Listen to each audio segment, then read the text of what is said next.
So with factoring, and you guys don't need your computers opened up right now, go ahead and close them.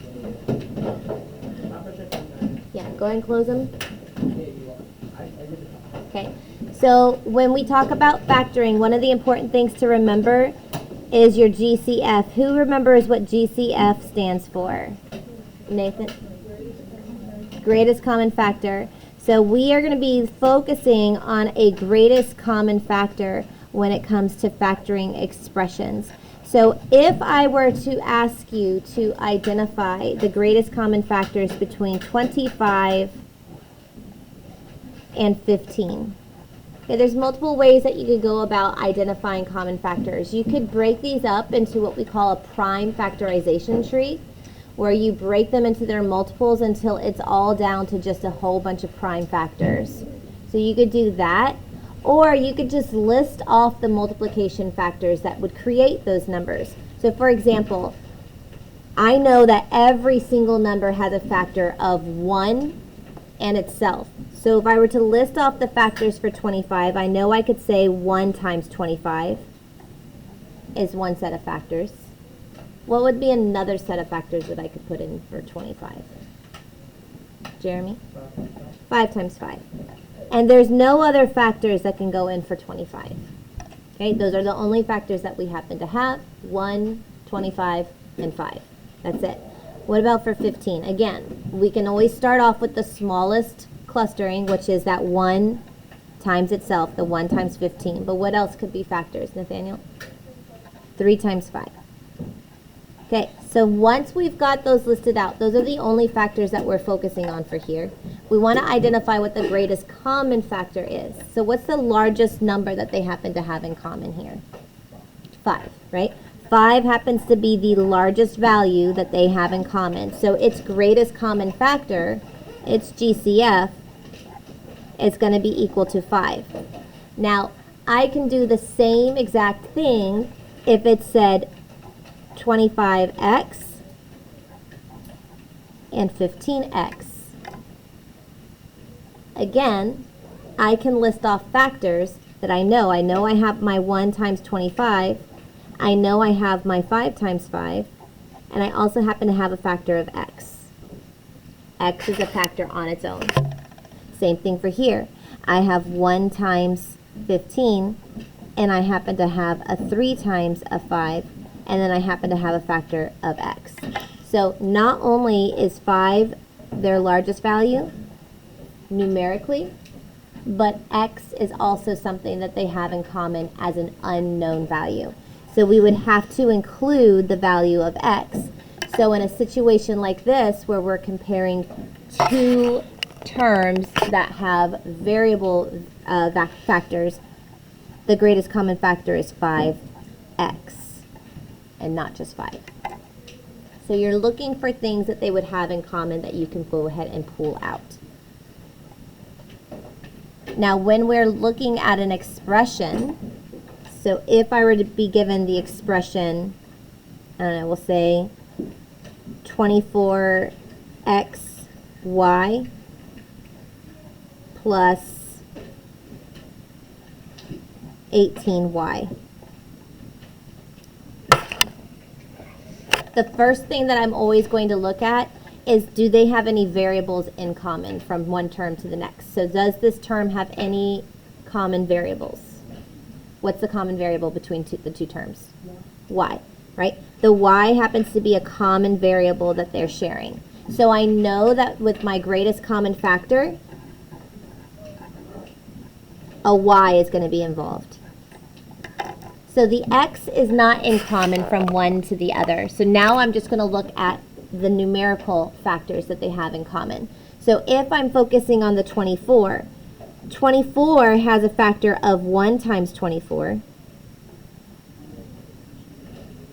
Yeah. We also have a common factor of 2 times 12, or sorry, not common factor, but we have factors of 2 and 12. We have factors of 3 and 8. We have factors of 4 and 6. So that's the listing of all the factors for 24. If I were to do the same thing for 18, the common factors, or the listing of factors that we have for 18, would be 1 and 18. 2 and 9, 3 and 6.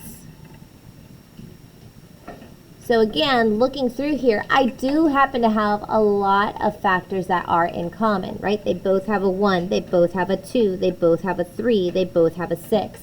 But what are we focusing on? We're focusing on the greatest common factor that they are sharing. So what's the largest number that they share? Parker? There's something even larger. There's a larger number that they share in common. 6. There you go. Okay? Do I need to do like what Mr. Kirk does when you do that? Then I give you silent lunch? Like half the kids are like, please.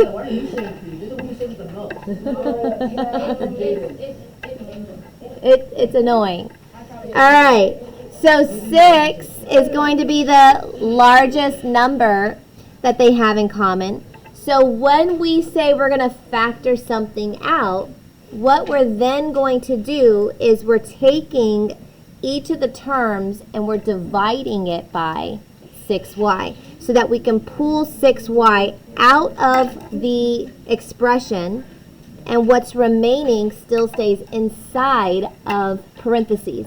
Essentially, what you're doing is you are doing the reverse of distributive property. You're doing the reverse of distributive property. So if I divide a y out from both of them, then that means the y is no longer going to exist. So then I just have to focus on dividing a 6 out from each of the numbers. So 24 divided by 6 is going to leave me with 4. But I'm not just left with a 4, I'm left with a 4x. Because the x was not pulled out. Remember, the y was pulled out, but the x was not, because the x was not in common. Now, if I take 18y and I divide it by 6y, again, the y is going to disappear. It's going to be pulled out. And then 18 divided by 6 is going to leave me with a 3. So here is my factored expression. You're pulling the greatest common factor and the greatest common variable or variables that they have. You're pulling them out of the expression, and what's remaining is the divided out expression. Okay? Let's take a look at another one.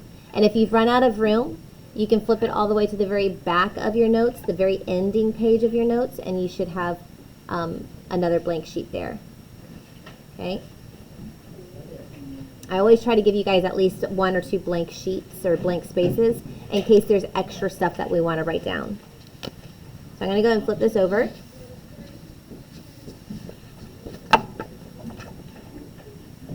So let's say that we've got 75 x, y, z minus, we'll go with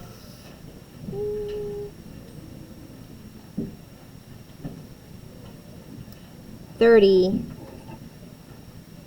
x, z. I want you to go ahead and on your own factor this expression out. What can we pull out to put it to the outside? What would be remaining on the inside? Okay, so taking a look at the problem, what is the largest numerical greatest common factor that they have? What's the greatest common factor numerically that they share? Nathan? 15. Okay, the greatest common numerical factor that they have is going to be 15. If you take a look here, when we look at 75, 75 can be broken up as 1 times 75. It can be broken up as 3 times 25. And then you can also have 5 times 15. Okay? Now, 30 can be broken up as 1 times 30, 2 times 15, 3 times 10, and 5 times 6. Okay, so that means that our largest factor is 15 that they share in common. So I know that I'm going to have to pull a 15 out. All right, Now looking at the variables, do they have any variables in common? Jean-Luc?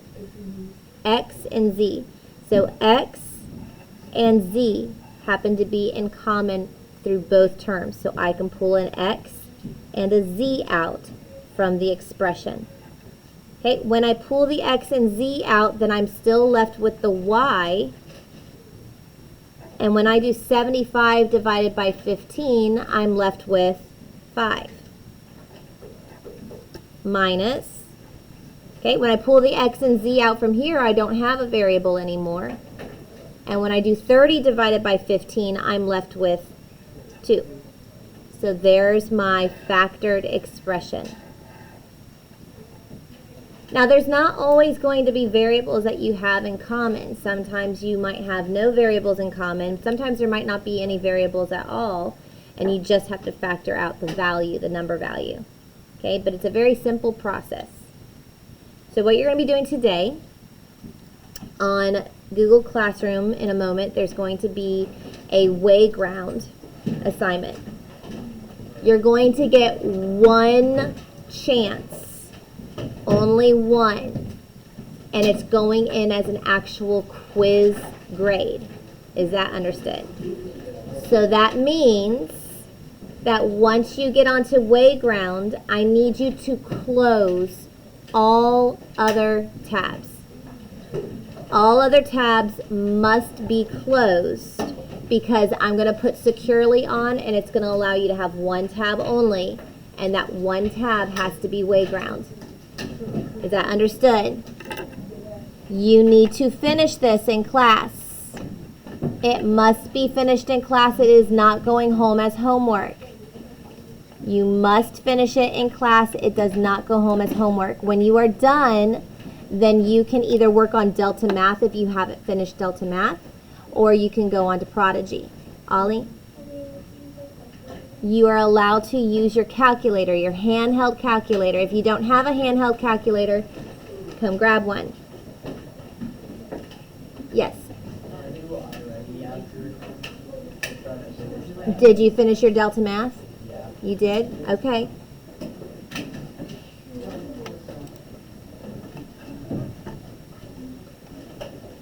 You may also use your notes.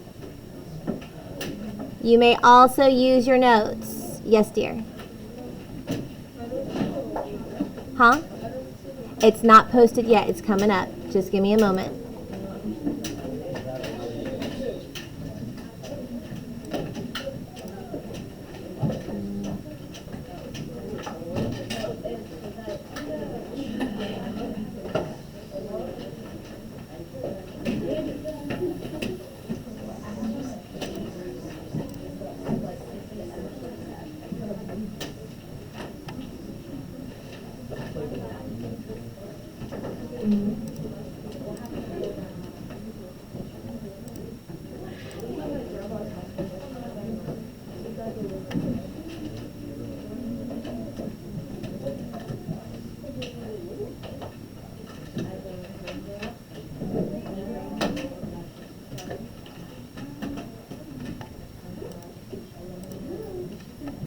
Give me a second. It's coming up. Hold on.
Okay. Make sure all things are closed. Click on the, hit refresh and then click on the way ground assignment.